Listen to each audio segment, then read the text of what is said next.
ఈ దినం దేవుని వాక్యంలోనికి వెళ్దాం. మనమందరం కూడా యేసుక్రీస్తు ప్రభువారి యొక్క పునరుద్ధానమును గూర్చి సెలబ్రేట్ చేసుకున్నాం. అయితే ఈ యొక్క పునరుద్ధానమును గూర్చిన సువార్త మనకి దైనందిన జీవితంలో ఎంతో అవసరం. మరి ఈస్టర్ అయిపోయింది కదండి. ఇప్పుడేంటి వినడం కాదు. మన జీవితంలో ఎన్నిసార్లు అయినప్పటికీ కూడా యేసుక్రీస్తు ప్రభువారి యొక్క మరణ పునరుద్ధానముల గురించి జ్ఞాపకం చేసుకోవాలి, ధ్యానించుకోవాలి. యేసుక్రీస్తు ప్రభువారి యొక్క మరణ పునరుద్ధానముల గురించి మరి జ్ఞాపకం చేసుకోవడానికి మనం ప్రతి ఆదివారం కానీ లేకపోతే నెలకి ఒకసారి ఫస్ట్ సండే కానీ మనము ప్రభు వల్ల ఆచరిస్తూ ఉంటాం. ఎందుకు అనంటే క్రీస్తును గూర్చిన మరణ పునరుద్ధానములు జ్ఞాపకం చేసుకోవడానికి. ఈ దినాన మనము ఆయన యొక్క మరణ పునరుద్ధానముల గురించి కొంచెం వాక్యం ధ్యానం చేసుకుందాం.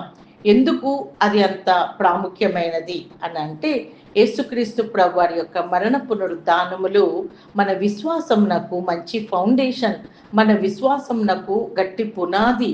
మరి ఎవరైనా మరి ఎందుకు మీరు యేసుక్రీస్తు ప్రభువారిని నమ్ముతున్నారు అని ఎవరన్నా అడిగితే, మరి నాకు దేవుడు నమ్ముకున్న తర్వాత నాకు అన్ని మేలులు కలిగాయండి, లేకపోతే నాకు ఉద్యోగం వచ్చింది అని చెప్పి చాలామంది చెప్పవచ్చు. కానీ అన్నిటికన్నా ప్రాముఖ్యమైనది, ప్రధానమైనది ఏంటంటే యేసుక్రీస్తు ప్రభువారిని నమ్ముకున్నట ద్వారా ఆయన మరి ఈ లోకములో మనం జీవించినంత కాలం మట్టుకు ఆశీర్వాదం గురించి కాదు, కానీ ఈ లోకములో మనం జీవించిన తర్వాత మరి ముగించిన తర్వాత, అంటే ఈ లోకంలో మనం కన్నులు మూసిన తర్వాత మనము నిత్యము ఉండే ఒక గొప్ప జీవితంలోనికి మనం అడుగు పెడతాం. నిత్య జీవం కలిగిన ఆ నిత్యము ఉండే ఆ జీవితంలోనికి మనం ప్రవేశించినప్పుడు మరి మనము ఆ జీవితంలో, ఆ నిత్యము ఉండే ఆ జీవితంలో మనము యేసుక్రీస్తు ప్రభువారుతో పాటు ఆయన ఉండే ఆ పరలోక రాజ్యంలో సంతోషంతో మరి నిత్యము ఉండేలాగున దాని కొరకు ఎవరు దాంట్లో ప్రవేశిస్తారంటే, ఎవరు యేసయ్యను మార్గంగా, సత్యంగా, జీవంగా ఎంచుకుంటారో, పరలోక రాజ్యానికి ఇంకెక్కడ దారి లేదు, ఆయన మాత్రమే దారిని ఎవరు నమ్ముతారో వారికి ఆ పరలోక రాజ్యంలో ఉండే భాగ్యం దొరుకుతుంది. అందుకే మనము ఈ లోకం మట్టికే కాదు, కానీ మన జీవితం, ఈ లోకం, ఈ జీవితం తర్వాత మరొక జీవితం ఉన్నది. ఆ జీవితం మనం పెర్మనెంట్గా ఉండే జీవితం. ఆ జీవితం గురించి మనం యేసుక్రీస్తు ప్రభువారిని నమ్ముకుంటాం. ఎలాగా ఆ జీవన విధానంలోనికి ఎంటర్ అవుతాము అని అంటే, యేసుక్రీస్తు ప్రభువారి యొక్క మరణ పునరుద్ధానములు యందు విశ్వాసం ఉంచుట ద్వారా ఆయన మరణించి తిరిగి పునరుద్ధానుడిగా లేచుటను బట్టి మనము కూడా ఈ లోకంలో జీవించినంత కాలం అయిపోయిన తర్వాత ఇక్కడ మనం మరణిస్తాం. కానీ ఆ మరణము నుండి జయించిన ఆ యేసయ్య నువ్వు నమ్ముకున్నట ద్వారా మనము కూడా పునరుద్ధానము పొంది మనము కూడా ఆ యొక్క అనిత్య జీవంలోనికి ఎంటర్ అవ్వడానికి నూతనమైన జీవం పొందుకుంటాము. నూతనమైన ఆ జీవితం, ఇటర్నల్ లైఫ్లోనికి మనం వెళ్తాం. అది నిత్యము ఉండేది, సంతోషంతో ఉండేది. కాబట్టి మన జీవించేది ఈ లోకం కొరకు కాదు, కానీ ఈ లోకం తర్వాత, ఈ జీవితం తర్వాత మరొక జీవితం ఉన్నది. దానిలో మనము యేసయ్యతో పాటు సంతోషంగా ఆ పరలోక రాజ్యంలో ఉండుటను గురించి దేవునికి స్తోత్రం, హల్లెలూయా. కాబట్టి యేసుక్రీస్తు ప్రభువారి మరణ పునరుద్ధానములు మనము తెలుసుకొనుట, దానిని గురించి ధ్యానించుట మనకి చాలా చాలా చాలా అవసరం. మనము నిత్యము అది గుర్తుపెట్టుకోవాలి. ఒకసారి ఒక వాక్యం చదువుకుని ముందుకెళ్దాం. మరి రోమీలకు రాసిన పత్రిక 8వ అధ్యాయం 11వ వచనం, మృతులలో నుండి యేసును లేపిన ఆత్మ మీలో నివసించిన ఎడల మృతులలో నుండి క్రీస్తును లేపిన వాడు చావునకు లోనైన మీ శరీరమును కూడా మీలో నివసించుచున్న మీ తన ఆత్మ ద్వారా జీవింపచేయును. ప్రైజ్ ది లార్డ్, హల్లెలూయా.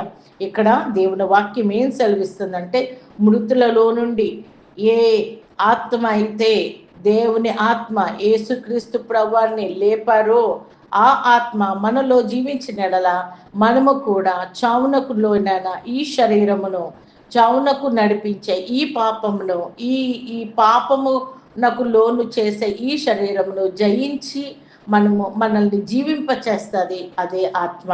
మరి మనము ఈ దినాన ఏమి విషయాలు నేర్చుకోబోతూ ఉన్నామంటే యేసుక్రీస్తు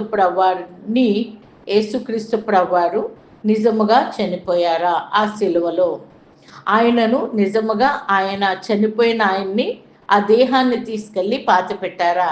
అయితే మరి చనిపోయిన వ్యక్తిని, సమాధి చేయబడిన వ్యక్తిని నిజముగా ఆ మరణమును గెలిచి లేచారా? దానికి రుజువులేంటి? అది ఎలా మీరు చెప్పగలరు అనే విషయాలు మనం ధ్యానిస్తాం.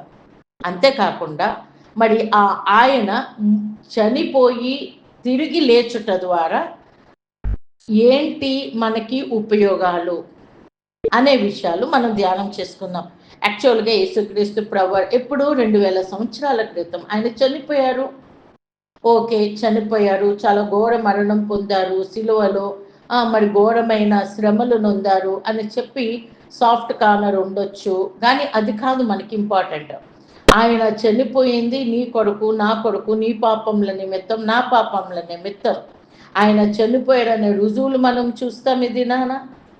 ఆయన చనిపోయిన తర్వాత పాతి పెట్టడం మనం చూస్తాము. అదే కాకుండా ఆయన చనిపోయి పాతి పెట్టబడిన తర్వాత ఆ సమాధిని ఏ రీతిగా గెలిచి, మరణాన్ని గెలిచి తిరిగి లేచారో అన్న విషయాలు ధ్యానం చేసుకుందాం. మరి ఎప్పుడో చనిపోయిన ఆయన గురించి మనం ఇప్పుడు మాట్లాడుకోవడం వల్ల మనకు ఉపయోగం ఏంటి? ఆ విషయాలు కూడా ధ్యానం చేసుకుందాం. ప్రైజ్ ది లార్డ్, హల్లెలూయా. ఒకసారి లూకా సువార్త 24వ అధ్యాయం కొన్ని వచనాలు మనం చూద్దాం. ఆదివారమున తెల్లవారుచుండగా ఆ స్త్రీలు తాము సిద్ధపరిచిన సుగంధ ద్రవ్యములను తీసుకొని సమాధి యొద్దకు వచ్చి సమాధి ముందర ఉండిన రాయి దొరిలింపబడి ఉండుట చూచి లోపలికి వెళ్ళిరి, గాని ప్రభువైన యేసు దేహము వారికి కనబడలేదు. ఇందును గూర్చి వారికి ఏమీ తోచక ఉండగా ప్రకాశమానమైన వస్త్రములు ధరించిన 2 మనుషులు వారి యొద్ద నిల్చుండిరి. వారు భయపడి ముఖములను నేల మోపి ఉండగా, సజీవుడైన వానిని మీరెందుకు మృతులలో వెతుకుచున్నారు? ఆయన ఇక్కడ లేడు, ఆయన లేచి ఉన్నాడు. ఆయన ఇంకా గలిలయలో ఉండినప్పుడు మనుష్య కుమారుడు పాపిష్టులైన మనుష్యుల చేతికి అప్పగింపబడి సిలువ వేయబడి 3వ దినమందు లేవవలసి ఉన్నదని ఆయన మీతో చెప్పిన మాట జ్ఞాపకం చేసుకున్నాడని వారితో అన్నది. వారాయన మాటలు జ్ఞాపకము చేసుకుని అక్కడ నుండి బయలుదేరి వెళ్ళారు. ఇక్కడ మనము చూసినట్లయితే లూకా సువార్త 24వ అధ్యాయంలో మనం చదవబడిన ఈ మొదటి నుండి కొన్ని వచనాలు ఏం చూస్తామంటే యేసుక్రీస్తు ప్రభువారు అన్న మాటలు మనము చూస్తాం. ఆయన ఏమన్నారంటే, మనుష్య కుమారుడు పాపుల చేతులకి అప్పగింపబడి సిలువ వేయబడి 3వ దినమున లెగుస్తారు అనే మాటలు మీరు జ్ఞాపకం లేదా? యేసుక్రీస్తు ప్రభువారు ముందుగానే చెప్పారు కదా. అన్న మాటలు ఎవరు మాట్లాడుతున్నారంటే మగ్దలేనే మరియా, ఇంకా కొంతమంది స్త్రీలు ఆదివారం తెల్లవారన మరి సుగంధ ద్రవ్యాలు యేసు దేహానికి పూయాలని వెళ్ళిన వారితో మాట్లాడుతూ ఉన్నారు. ఎవరు? దేవుని దూతలు. దేవుని దూతలు ఎక్కడున్నారు? యేసుక్రీస్తు ప్రభువారి సమాధి వద్ద ఉన్నారు. ఆ సమాధి దగ్గర మరి ఆ సమాధి మీద ఉన్న రాయి దొర్లించబడి ఉండటం చూశారు. ఖాళీ సమాధి చూశారు.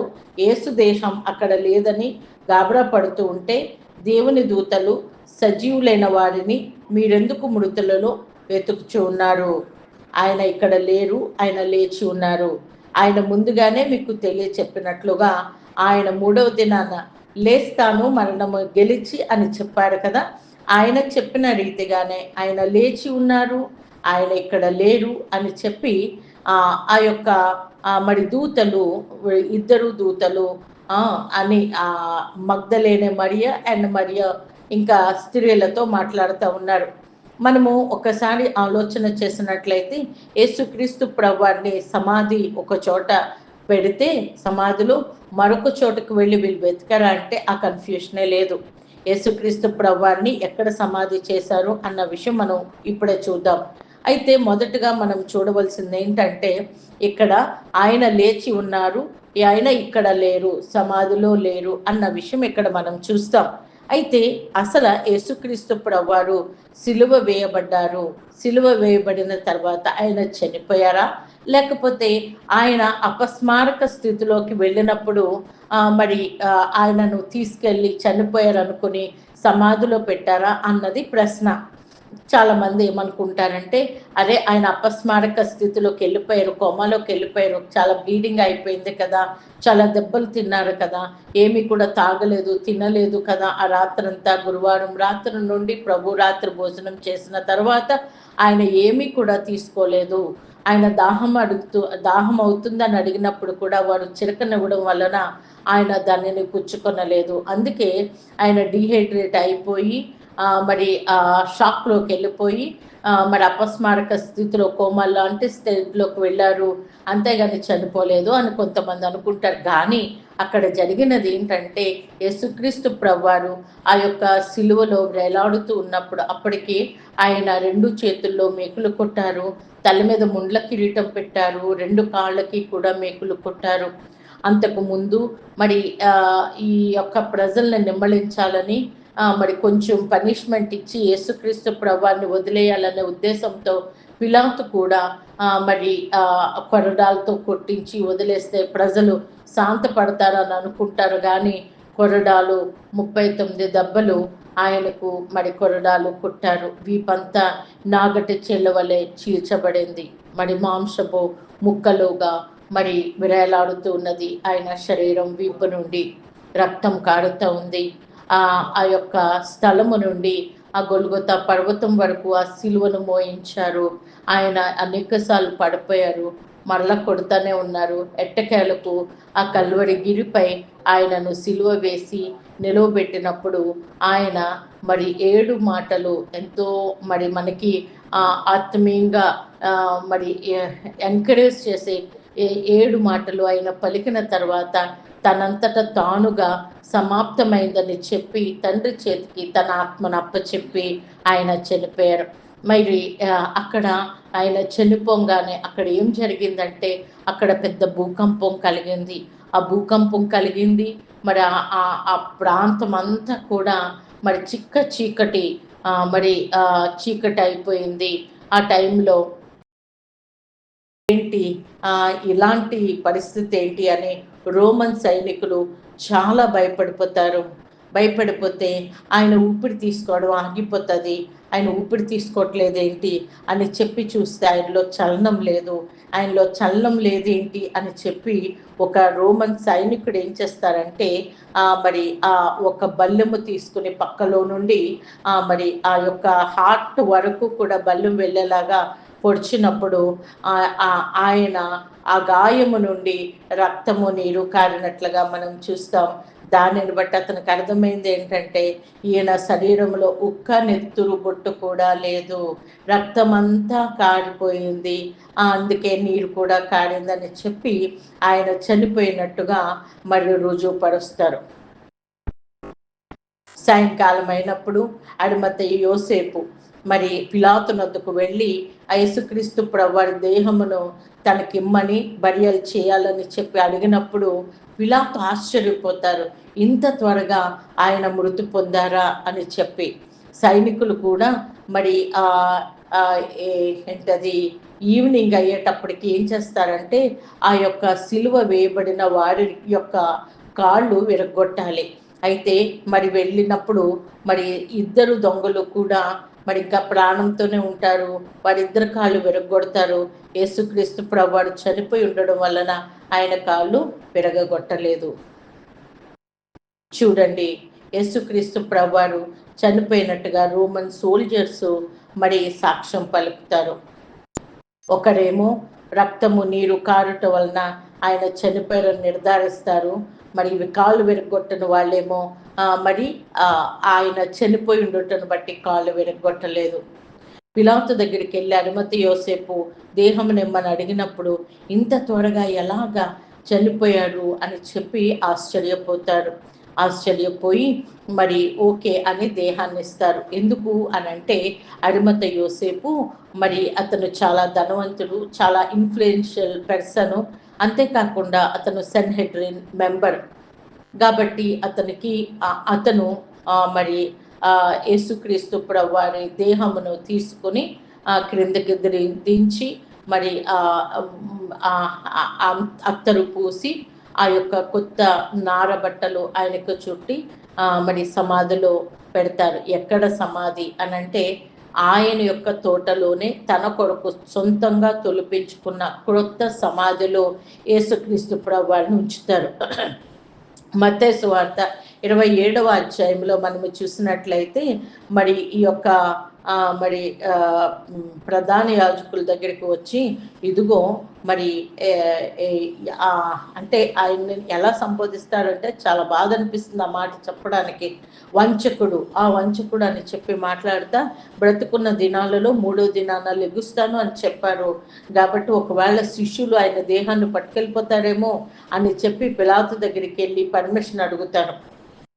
పర్మిషన్ అడిగినప్పుడు అలా చెప్పారా, మీ మీ మీ దగ్గర ఎంత ఎంత మరి సైనికులు కావాలో, ఎంత ప్రొటెక్షన్ కావాలో తీసుకోండి అని చెప్పినప్పుడు ఈ అరిమతయి యోసేపు సమాధిలో పెట్టేసిన తర్వాత వారు ఏం చేస్తారంటే ఆ రోమన్ సోల్జర్స్ పెద్ద రాయి, అంటే ప్రధాన యాజకుల యొక్క శిష్యులు, అంటే వాళ్ళ దగ్గర ఉన్న బంట్రోతులు, రోమన్ సోల్జర్స్ వీళ్ళందరూ కలిపి ఆ సమాధి దగ్గర పెద్ద రాయి దొర్లించి వేస్తారు. సీల్ వేస్తారు, అఫీషియల్గా ముద్ర వేస్తారు. ముద్ర వేసిన తర్వాత అక్కడ కంటిన్యూస్గా మరి సోల్జర్స్ని కాపలా పెడతారు. 4 షిఫ్ట్లో కూడా మరి సోల్జర్స్ని అక్కడ కాపలా పెడతారు. పెట్టినప్పుడు ఏం జరిగింది, యేసుక్రీస్తు ప్రభువారు ఏ దినాన లెగుస్తాను అని చెప్పి మరి చెప్పారు. అదే దినాన ఆయన తిరిగి లేచారు. ఆ లేచినప్పుడు జరిగిన సంభవాలు ఏంటి, అక్కడ పెద్ద భూకంపం కలిగింది. మరి ఆ యొక్క దేవుని దూతలు, ప్రకాశమానమైన దూతలు, మరి మెరుపు వంటి వస్త్రములు కలిగిన దూతలు వచ్చేటప్పటికి వాళ్ళ కళ్ళు చెల్లా చెదిరిపోయినాయి. వాళ్ళ భయంతో భయకంపితులు అయిపోయారు. చచ్చిన వారి వల్లే పడి ఉన్నారు ఆ సైనికులందరూ. రాయి దొల్లించబడడం, అది యేసుక్రీస్తు ప్రభువారు లేచి ఉన్నారు, ఆయన లేచి బయటికి రావడానికి కాదు, కానీ మనము వెళ్ళి ఆయన సమాధిలో లేరు, సమాధి ఖాళీగా ఉందని ప్రపంచమంతా చూడడానికి రాయి దొల్లించబడింది. దేవుని దూత రాయి దొల్లించబడి ఉండగా మరి వారందరూ కూడా చచ్చిన వారి వల్లే పడి ఉంటారు.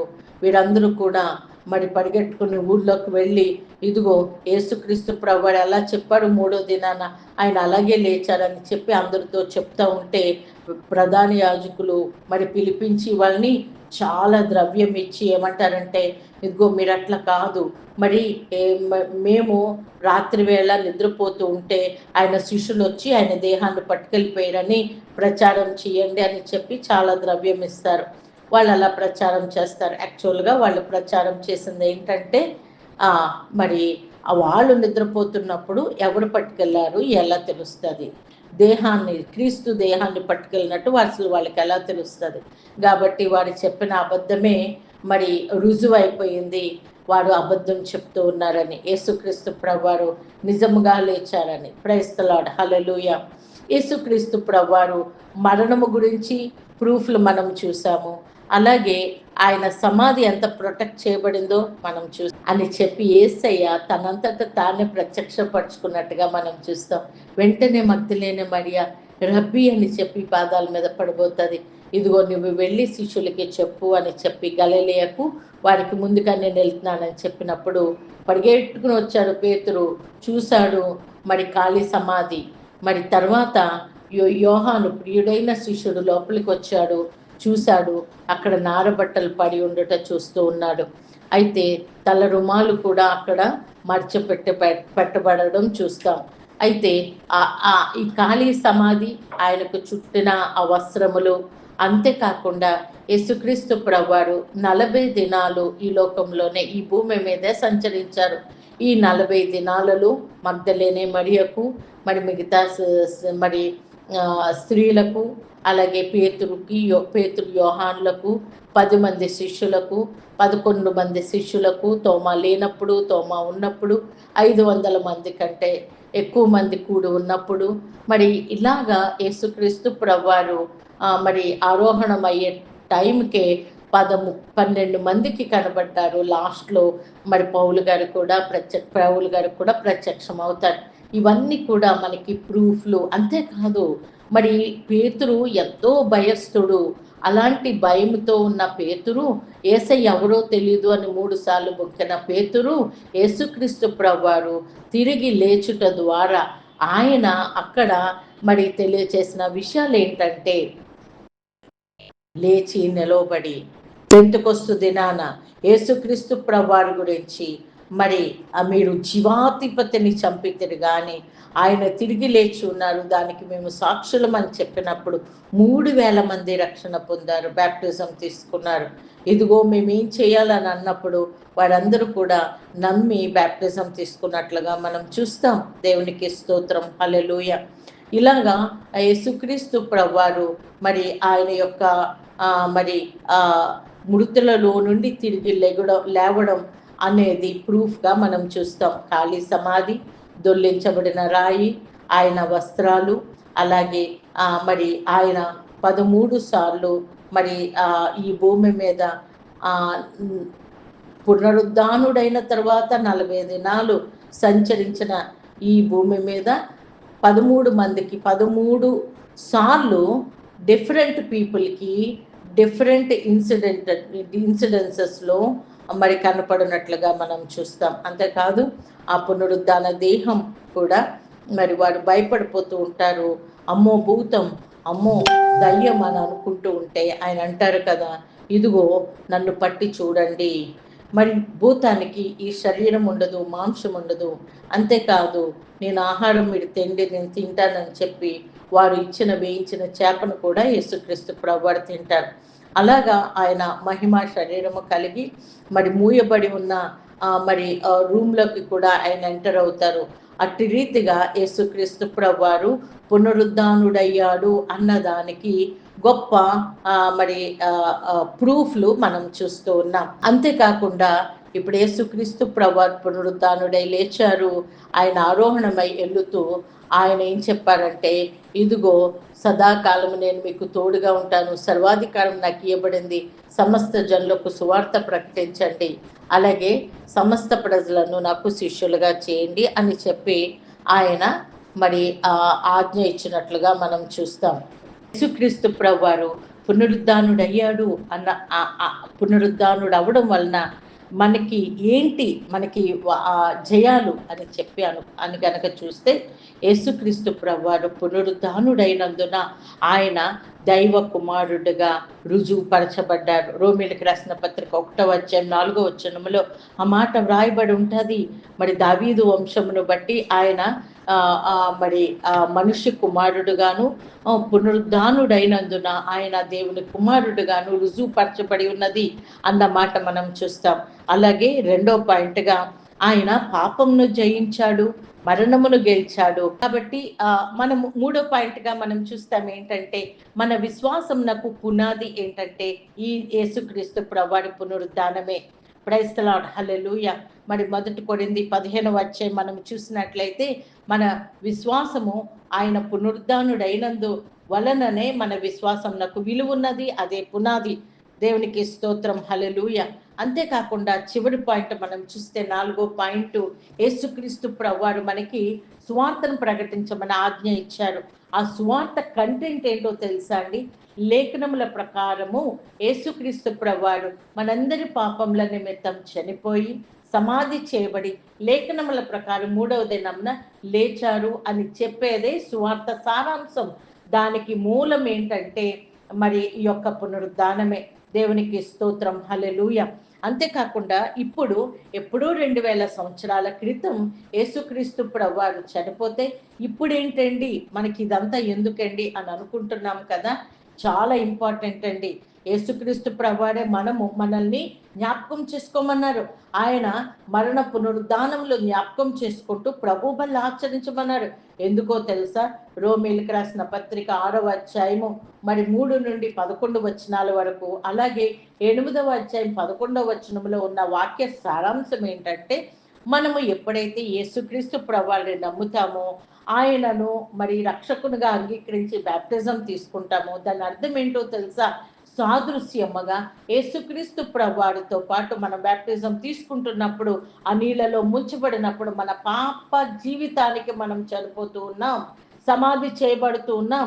మళ్ళీ బ్యాప్టిజంలో మనం నీటి నుండి లేచినప్పుడు యేసుక్రీస్తు ప్రభువారితో పాటు తిరిగి లెగుస్తున్నాం. ఆయన పునరుద్ధానుడే ఎలాగ లేచారో మనము కూడా మన పాప జీవితం నాకు చనిపోయి నూతనమైన జీవితం జీవించడానికి తిరిగి లెగుస్తూ ఉన్నాం. దేవునికి స్తోత్రం, హల్లెలూయా. మనము ఎలాగైతే బ్యాప్టిజం తీసుకున్నప్పుడు మన పాపంలకు చనిపోయి తిరిగి నూతన జీవితం జీవించడానికి మనం నిర్ణయం తీసుకున్నామో, అలాగే మన దైనందిన జీవితంలో కూడా పాపం చేయవలసిన వచ్చిన ప్రతిసారి, శోధనకు గురైన ప్రతిసారి కూడా యేసుక్రీస్తు ప్రభువారితో మనము ఆ బ్యాప్టిజం, ఆయన మరణములోనికి బ్యాప్టిజం తీసుకొని తిరిగి నూతన జీవితం జీవించడానికి మనం లేచి ఉన్నాం. యేసుక్రీస్తు ప్రభువారిని మృతులలో నుండి లేపిన ఆత్మ మనలో జీవిస్తూ ఉన్నాడు కాబట్టి మనము కూడా ఆయన పోలికలోనికి నూతనమైన జీవితం, రూపాంతరము చెందిన జీవితం జీవించేలాగన ఆ యొక్క ఆత్మ మనలో నివసిస్తా ఉన్నారు. మనము కూడా నూతనమైన జీవితం జీవించాలి. దేవునికి స్తోత్రం, హల్లెలూయా. పాపమును శోధనను జయించే వారముగా నూతనమైన జీవితం జీవించాలి. అలాగున మనము ఒక గొప్ప జయకరమైన జీవితం జీవించడానికి ఆయన పునరుద్ధాన బలం మనకు అవసరం. దేవుడు మన దైనందిన జీవితంలో ఆ పునరుద్ధాన శక్తితో నింపి మనము జయ జీవితం జీవించేలాగా కృపను చూపించునుగాక. ప్రార్థన చేసుకుందాం.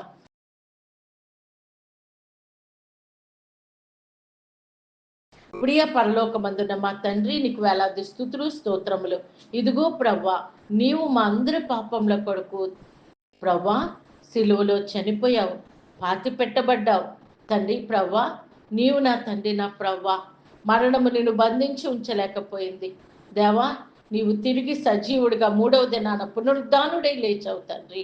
ప్రభా, మేము మీ యొక్క మరణ పునరుద్ధానములు జ్ఞాపకం చేసుకుంటూ మేము కూడా పాపమునకు చనిపోయి ప్రభా యేసయ్య నీ పునరుద్ధాన బలముతో పాపమును జయిస్తూ ప్రభా మేము గొప్ప జయకరమైన జీవితం జీవించేలా మాకు కృపను చూపించమని నజరేయుడైన శక్తి కలిగిన యేసయ్య అతి పరిశుద్ధమైన నామంలో ఈ ప్రార్థన అడిగి వేడుకుంటున్నాము తండ్రి.